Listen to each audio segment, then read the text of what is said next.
Umani ng reaksyon mula sa mga senador ang pagsasampa ng kaso sa ICC ng abogado ni self-confessed hitman Edgar Matubato na si Attorney Josue Sabio laban kay Pangulong Duterte. Anila layon lamang nito na sirain ang kredibilidad ng Pangulong Duterte. May ulat si Sweden Velado. Kanya-kanyang reaksyon ang ilang mga senador matapos ang balitang pagsasampa ng kaso ni Attorney Jude Josue Sabio, abogado ni self-confessed hitman Edgar Matubato laban kay Pangulong Rodrigo Duterte sa International Criminal Court o ICC. Ang kanilang basihan, crimes against humanity dahil sa umano'y paglabag niya sa karapatang pantao, bunsod ng sinasabing extrajudicial killings o EJK dahil sa nagpapatuloy na laban kontra iligal na droga ng kanyang administrasyon.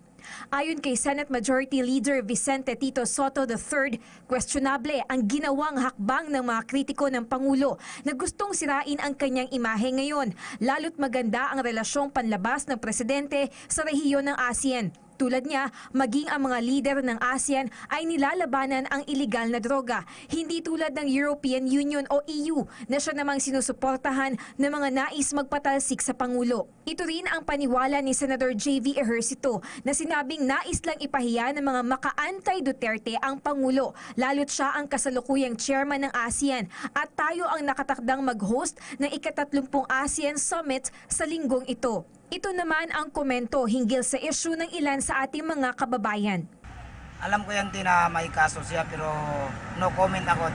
Naniniwala po ko sa adikain niya na kaya na malilinis po yung lipunan natin kung talagang mawawala po yung drugs. Kasi yung drugs din naman yung nagpapabagsak sa mga mahihirap eh. Yung mga kalaban kasi gusto na siraan yung presidente natin. Pasalamat nga tayo sinugpo niya ang mga droga. Kaya kung wala hindi niya sinugpo yung mga droga ma'am, maraming ni-rape. Marami yung lula ni rape sa pamangkin, adik.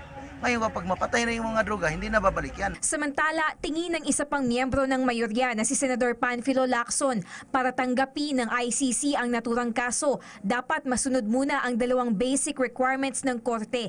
Ito ay kung hindi kayang kasuhan ng Regional Trial Court o Supreme Court ang inuusig o kung idulog ng United Nations Security Council o ibang mga bansa ang kaso sa ICC. Giit ni Lacson, mababasura lang ang kaso kung tanging sina Matubato at retired SPO3 Arturo Las Cañas ang ipepresenta sa korte para tumestigo. Para sa PTV News, Sweden Velado.